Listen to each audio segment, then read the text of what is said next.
आतंक फैला के वोट बैंक की राजनीति करते हो, इसे तुम राजनीति कहते हो? तुम आधे घंटे के लिए हिंदुस्तान से प्रशासन हटा दो, सारे हिंदुओं को खत्म कर दो, इलेक्शन आया जितनी मर्जी आग लगा दो, और ये प्रधानमंत्री, ये गृह मंत्री उसके ऊपर कोई कार्रवाई नहीं करता है, ताकि हिंदू इकट्ठा होकर हमें वोट देगा, मुसलमान इकट्ठा होकर तुम्हें वोट देगा।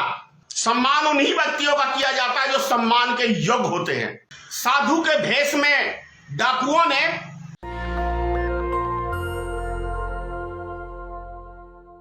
कुछ राजनीतिक संगठनों ने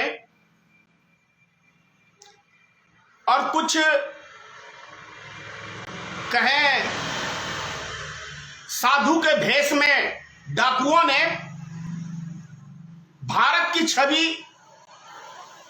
को बदनाम करने के लिए पूरी तरह से एक संकल्प ले लिया है इन्होंने कि हम विश्व स्तर पे भारत की छवि को पूरी तरीके से खत्म कर देंगे और भारत देश को एक आतंकी देश के रूप में, विश्व के रूप में हम प्रस्तुत करेंगे।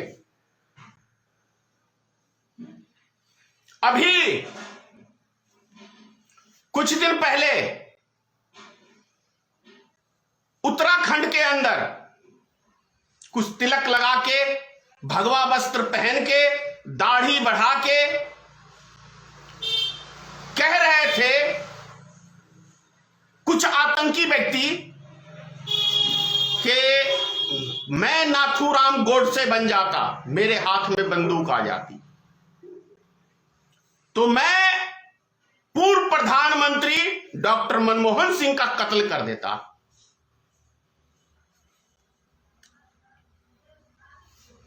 कुछ व्यक्ति उसमें यह भाषण दे रहे थे कि 20 लाख हिंदुओं मुसलमानों का कत्ल कर देंगे हम। क्यों भाई, तुम कसाई की औलाद कब से बन गए और तुम दूसरे को कसाई कब से बनाने लग गए?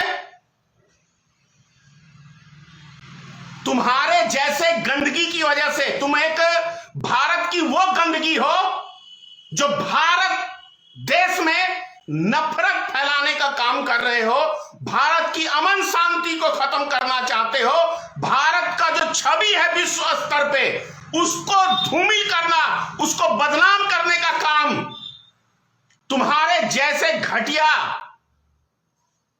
साधु संत तो हो ही नहीं सकती है। साधु संत की वाणी हो ही नहीं सकती है। कोई भी दुनिया का साधु संत ये बयान कतई नहीं दे सकता है, दूसरे को कभी नहीं भड़का सकता है कि तुम फलाने का कत्ल कर दो। वो साधु संत के लफ्ज नहीं हो सकते हैं। वो एक भगवा वस्त्र पहन के, मैं यही कहूंगा, एक आतंकवादी, एक कहावत है ना, साधु के भेष में डाकू, तो कुछ डाकू बन चुके हैं, साधु का भेष बनाए हुए हैं। और भारत के अंदर जितने डाकू हैं वो भगवा वस्त्र भी पहन लिया है और पूरी दुनिया में भारत की छवि खराब करने लगे हैं। अभी 26 दिसंबर को क्रिसमस डे, 25 दिसंबर को पुतला जलाया गया है। इससे क्या दुनिया भर में आपने मैसेज दिया है कि हम किसी भी धर्म का सम्मान नहीं करते हैं, ईसा मसीह का हम सम्मान नहीं करते हैं। अभी आप तो कहने के लायक ही नहीं हो, तुम लोग गुंडे को गुंडा ही कहा जाता है। तुम गुंडों ने अभी कहा था उसी दिन कि 20 लाख मुसलमानों का कत्ल कर दो। क्या? और सरकार किसकी है? भारतीय जनता पार्टी की है। और उसके नाक के नीचे ये सब बयानबाजी हो रहा है और देश का प्रधानमंत्री, देश का गृह मंत्री बैठ के तमाशा देख रहा है। तो ये संगठन को पालने फूलने वाला, उसको बढ़ावा देने वाला, क्या कहूं, नरेंद्र मोदी और अमित शाह है। सुन लो, नरेंद्र मोदी और अमित शाह, इस तरह की घटिया राजनीति करके कोई सत्ता में ज्यादा दिन तक नहीं बने रह सकता सत्ता में बने रहने के लिए जो भाषण देते हो ना कि सबका विश्वास, सबका साथ, सबका विश्वास, इस लफ्ज पे कायम रहो। भाषण में कुछ और पिछवाड़े से कुछ निकल रहा है, ये घटिया राजनीति करनी छोड़ दो।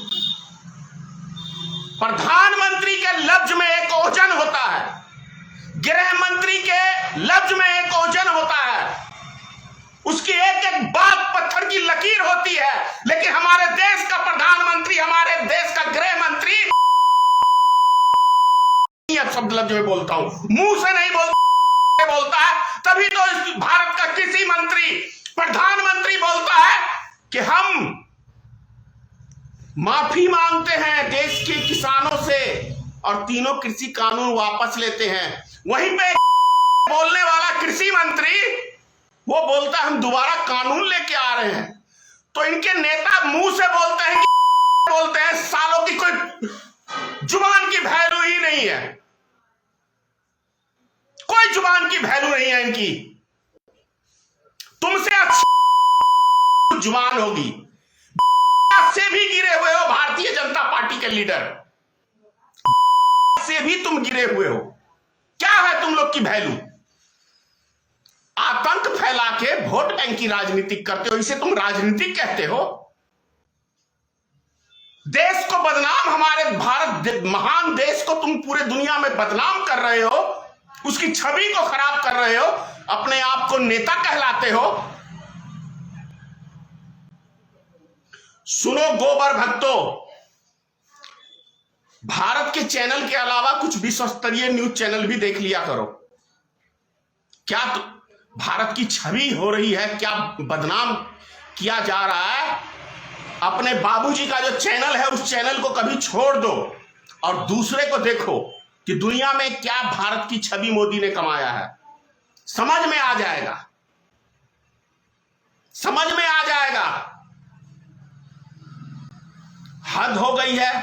ऊपर से ये ढोंगी नरेंद्र मोदी का जुड़वा भाई ओवैसी, ये हरामी बोलता है, ये कमीना बोलता है कि मोदी कितने दिन तक रहेगा, योगी कितने दिन तक रहेगा। क्या उखाड़ेगा क्या रे ओवैसी?